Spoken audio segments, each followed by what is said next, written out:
From the studios of Media Training Worldwide in New York, this is Inside Communications, and I'm Mike Bako. Through her many years in the PR world, whether it was at Saatchi & Saatchi or almost at 2 decades at her own firm, JanineGordon has seen it all and she's changed with the times.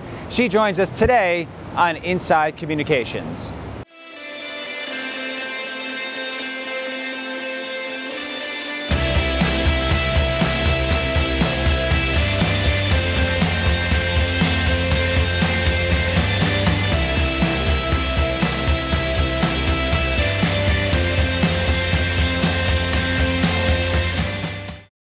Tell us about some of the campaigns that you've worked on.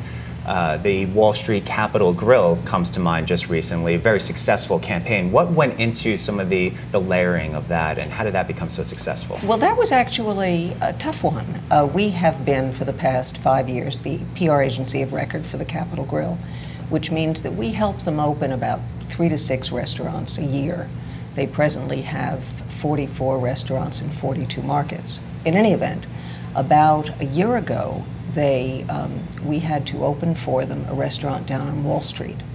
And the problem was that most restaurant reviewers do not want to do a restaurant review on a chain restaurant, even if, like the Capitol Grill, it's fine dining. And has a very good reputation, as you mentioned, all across the nation, and in a lot of places is the place to go to, where the power brokers go to. But as you mentioned, some restaurant reviewers probably look down on that a little bit. Well, only because it's part of a large corporation. In any event, that was the first challenge. The second challenge was that 6 months earlier, the Capitol Grill had opened a second restaurant in Manhattan in the Time Life building. So here we were, challenged to open a new location of a chain.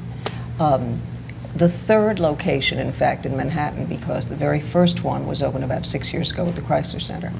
In any event, we said to ourselves, now how are we going to get high-impact publicity for this opening?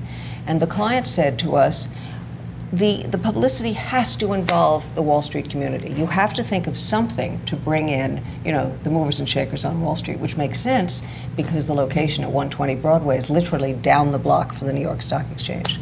So we thought and we thought, and we finally said, we had the answer. The Guggenheim Museum, at that point, had just appointed a new executive director. And obviously, many of the people who collect art are from the Wall Street community.